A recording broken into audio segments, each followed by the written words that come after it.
अतीत का प्रभाव जब तक मस्तिष्क पर छाया रहता है नष्ट का कारण ही बनता है, जिसका एकमात्र समाधान यही है कि शीघ्र अतिशीघ्र अतीत से उभरकर वर्तमान को स्वीकारना होता है।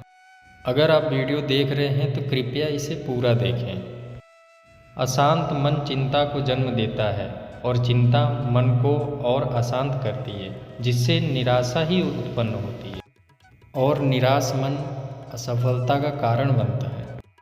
आत्मविश्वास अच्छा होता है, लेकिन जब वही आत्मविश्वास व्यक्ति के अहंकार में परिवर्तित हो जाता है तो वही आत्मविश्वास व्यक्ति को निर्बल बना देता है।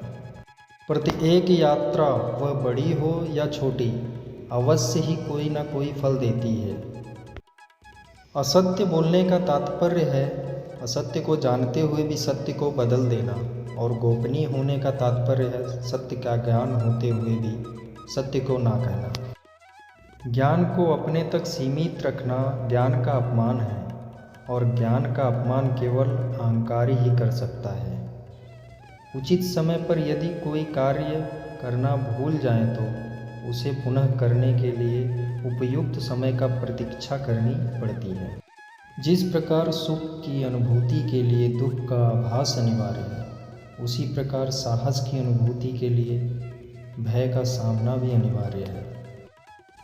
इस संसार में दायित्व की पूर्ति के मार्ग पर ऐसी कई परिस्थितियां उत्पन्न हो जाती हैं जहां व्यक्ति के मन में पाने की प्रसन्नता से अधिक कुछ खोने का दुख उसकी ग्लानि उत्पन्न हो जाती है। जो सदैव अपनी आत्मरक्षा हेतु चिंतित रहते हैं, जिनके कर्म के पीछे सर्वोच्च पद को प्राप्त करने की प्रतिष्ठा की मनसा हो, वो किसी और की रक्षा करने योग्य हो ही नहीं सकता। एक महासागर में एक छोटी सी नौका तब तक नहीं डूब सकती जब तक महासागर का जल उसमें भर नहीं जाता।